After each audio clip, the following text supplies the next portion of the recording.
Qulna ya Adamus kun anta wa zaujukal jannah. Ini saya kotaki. Wa qulna. Kenapa saya tidak kotaki ini? Karena saya akan tunjukkan betapa tinggi dan istimewanya perintah ini. Dan demi keagunganku. Sedikit kita belajar bahasa Arab, Bu.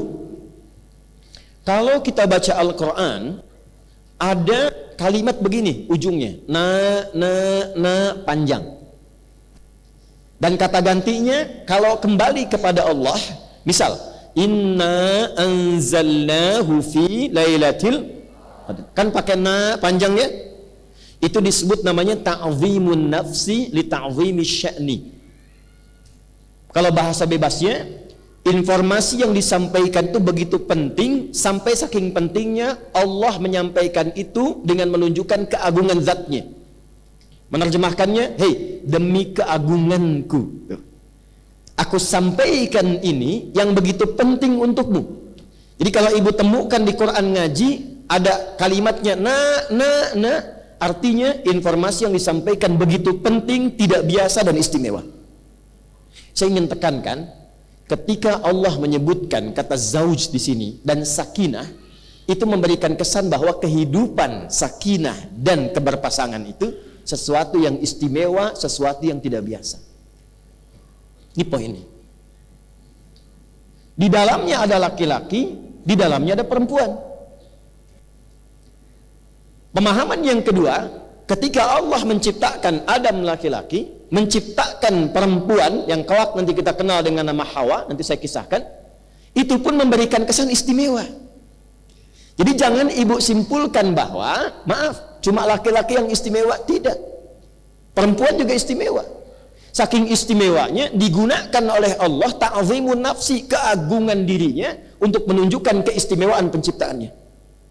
Karena terkait perempuan yang kita bahas, saya khususkan pada aspek fitrah perempuan saja. Maka di titik pertama ini saya ingin tekankan, ketika Allah kemudian memilih kelahiran dari rahim seorang ibu keluar misalnya laki-laki, keluar perempuan, maka jangan banyak mengeluhkan apapun, karena apa yang telah Allah tetapkan itu istimewa untuk kehidupan kita. Jelas? Lahir perempuan, alhamdulillah. Lahir laki-laki, alhamdulillah. Nanti saat masuk materi kehidupan rumah tangga, saya akan bahas lebih jauh. Tapi singkatnya begini, kalau terlahir satu anak dengan gender apapun yang dilahirkan, itu pasti membawa sifat khusus untuk melengkapi kebahagiaan di rumah tangga. Karena itu tidak ada satu pun anak itu yang sifatnya sama, pasti beda. Ibu boleh cek deh, ada 5 anak, itu kelima-limanya pasti beda karakternya. Jangan merasa akan disamakan, tidak. Dan setiap anak itu dia akan membawa karakter yang menyempurnakan kekurangan di ayah ibunya, plus menyempurnakan kebahagiaan di keluarga besarnya. Jadi kalau suami kurang, disempurnakannya oleh istri. Istri kurang, disempurnakannya oleh suami. Suami istri kurang, yang menyempurnakan siapa? Sifat anak-anak. Sifat anak-anak. Makanya berbahagialah ibu kalau ada anak aktif misalnya. Sebab kalau dia diam saja, nggak akan keluar karakter ibu. Kreativitasnya nggak akan muncul. Nah, sini Alex. Sini ke mama. Diem aja. Ya. Pasti anak 1, anak 2, anak 3 itu punya karakter khusus yang menyempurnakan keadaan orang tuanya. Yang dahsyat, kadang dia menjadi landasan kebahagiaan untuk mewujudkan harapan kedua orang tuanya. Orang tuanya udah nabung, nggak mampu lama, anaknya divonis bahkan secara medis tidak ideal, ya. Tapi ternyata Allah anugerahkan cepat dia menghafal Quran, dan haji kedua orang tuanya justru karena dari anak yang dianggap cacat itu. Makanya hati-hati ya. Maka wazaujuka, ini Adam, yang ini zauj menunjuk kepada pasangannya, perempuan. Namanya belum kita sebutkan. Sudah? Kesimpulan pertama, saat Allah menciptakan perempuan sebagai pasangan Adam alaihissalam, memberikan kesan yang pertama bahwa perempuan dicipta dalam keadaan istimewa. Jelas? Jadi berbahagialah ibu, bersyukurlah ibu diciptakan oleh Allah sebagai seorang perempuan karena ada keistimewaan yang Allah titipkan hanya pada ibu, bukan pada yang lain. Itu yang kemudian penting untuk diketahui setelahnya. Itu dulu satu. Plus kalau berharap-harap kemudian menikah dengan suami berusaha ikhtiar pengen punya anak laki-laki, ternyata lahir perempuan. Dan nikmat anak ini unik. Pengen cepat, lambat. Pengen lambat, cepat. Padahal marahan kan, tapi hamil lagi gitu kan. Tuh. Kemudian pengen laki-laki, perempuan. Pengen perempuan, lahir laki-laki. Jadi ketika yang diharapkan laki-laki, lahir perempuan, jangan langsung disimpulkan, ah ya Allah, saya kan berharapnya ini punya rencana ini. Ketika rencana ibu ternyata berbeda dengan rencana Allah, ikutkan rencana ibu pada rencana Allah. Itulah yang dialami Hannah saat mengandung, berharap lahir laki-laki, ternyata yang lahir perempuan, Maryam. Itu ada di Quran surah ketiga Ali Imran di ayat ke-36. Falamma wada'atha qalat rabbi inni wada'tuha untha.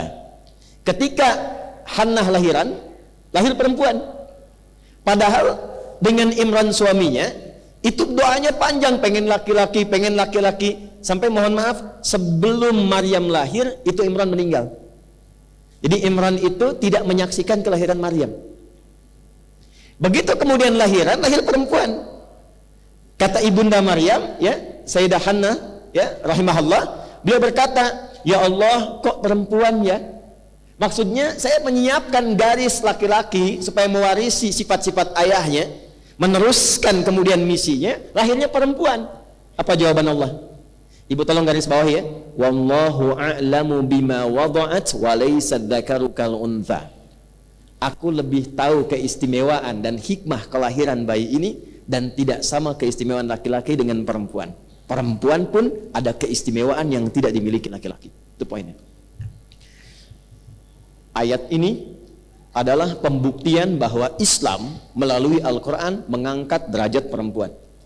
Jadi sebelum ada isu-isu di luar tentang gender, tentang perempuan dihormati, dihargai, Islam itu sudah menempatkan sesuai fitrahnya. Jadi Bu, maksud saya, cukuplah ibu ngaji Quran, ngaji hadis, ibu terhormat. Dan yang menempatkan itu Allah. Karena saya melihat aktivis perempuan kekinian itu lebih mengambil teori-teori yang justru dalam teori itu merendahkan derajat perempuan yang sudah Allah tinggikan.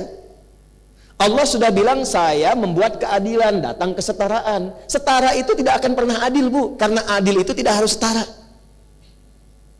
Yang adil itu diberikan sesuai dengan maslahatnya. Saya tanya ibu deh, ibu punya anak SD, SMP, SMA. Anak SD ibu kasih 10.000. Anak SMP ibu kasih 10.000. Anak SMA ibu kasih 10.000 juga.